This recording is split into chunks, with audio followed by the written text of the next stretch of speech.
आज की जो हमारी वीडियो है वो एल्कीन सीरीज के ऊपर है। इनके स्ट्रक्चर्स ड्रॉ करेंगे हम, किस तरह से सिंपल वे में, बहुत इजी वे में ड्रॉ कर सकते हैं। सबसे पहले आता है इथीन।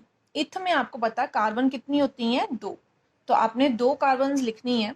अब ईन का क्या, ये जो ई है ईन, इसका क्या मतलब है? ईन का मतलब है कि इसमें डबल बॉन्ड होता है। ठीक है, डबल बॉन्ड मतलब सी और सी के बीच में आपने क्या रखना है? डबल बॉन्ड रखना है। क्लियर? इसका मतलब ये है कि इथीन में सी और सी के बीच में 2 सी है, दोनों के बीच में कौन सा बॉन्ड है? डबल बॉन्ड है। अब इसके बाकी हमें जो बॉन्ड है वो कंप्लीट करने हैं। अब इस सी के 2 बॉन्ड ऑलरेडी हैं, इसका मतलब अभी हमें सिर्फ 2 ही बॉन्ड लगाने हैं ना। 2 + 2 4 हो गए हैं। इस सी के भी 2 बॉन्ड है, तो इसका मतलब यहाँ पे कितने बॉन्ड लगाने हैं? 2 बॉन्ड। आपने ये नहीं करना कि डबल बॉन्ड है तो सी और एच के बीच में डबल बॉन्ड लगा दो, नहीं, ये रॉन्ग है। हमें डबल बॉन्ड जो लेना है वो सी और सी के बीच में ही लेना है। क्लियर? तो सी और सी के बीच में ये डबल बॉन्ड हमने ले लिया है। ठीक है, तो ये कुछ इस तरह का आ रहा है। अब इसकी हाइड्रोजन कंप्लीट करते हैं। यहाँ पे एक एच, यहाँ पे और यहाँ पे, तो इसका फॉर्मूला क्या बन गया? C2H4।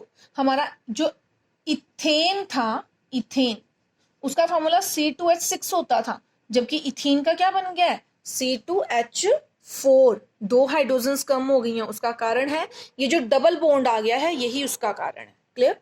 अब हम नेक्स्ट स्ट्रक्चर बनाते हैं प्रोपीन का, ध्यान से समझेंगे। प्रोपीन में कितनी कार्बन होती हैं? 3। पहले आप सिंगल बॉन्ड के साथ ही 3 कार्बन लगा लो।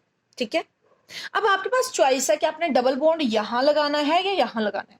मान लो आप यहाँ पे डबल बॉन्ड लगा रहे हो, तो अब इस बात का ध्यान रखना है कि अब आपको नंबर भी लिखना है। यहाँ पे आएगा 1 नंबर, ये 2 और 3।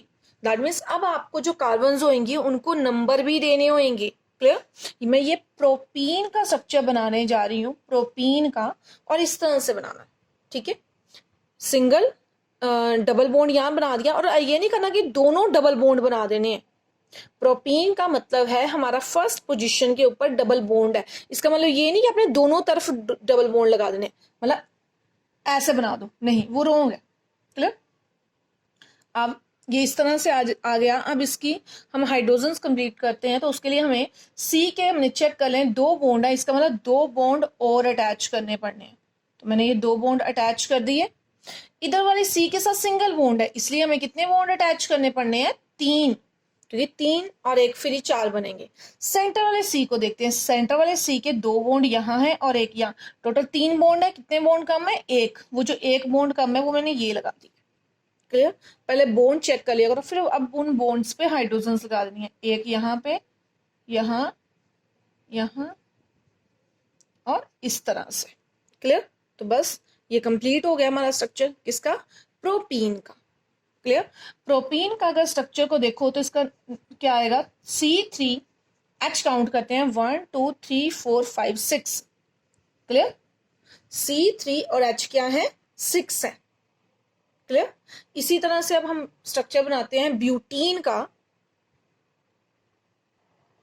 ब्यूटीन में इसमें 2 होती हैं, 3, और ब्यूटीन में कितनी होती हैं कार्बन? 4। तो 4 कार्बन बना देती हूं मैं। ठीक है, ये मैंने 4 कार्बन बना ली हैं।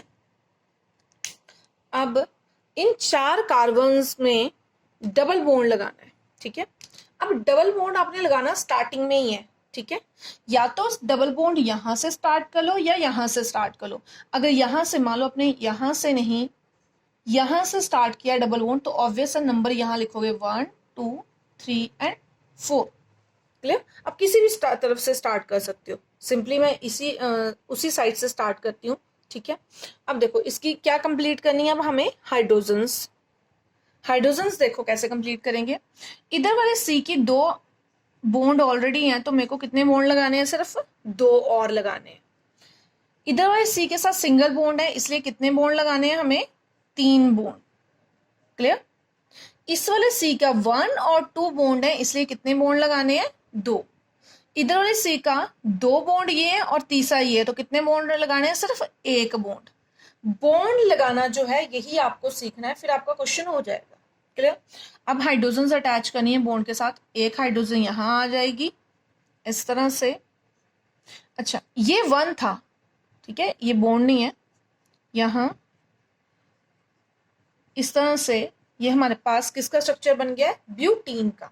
फॉर्मूला लिखते हैं, क्या आएगा, C4H काउंट करते हैं, 1 2 3 1 2 3 4 5 6 7 8, ठीक है।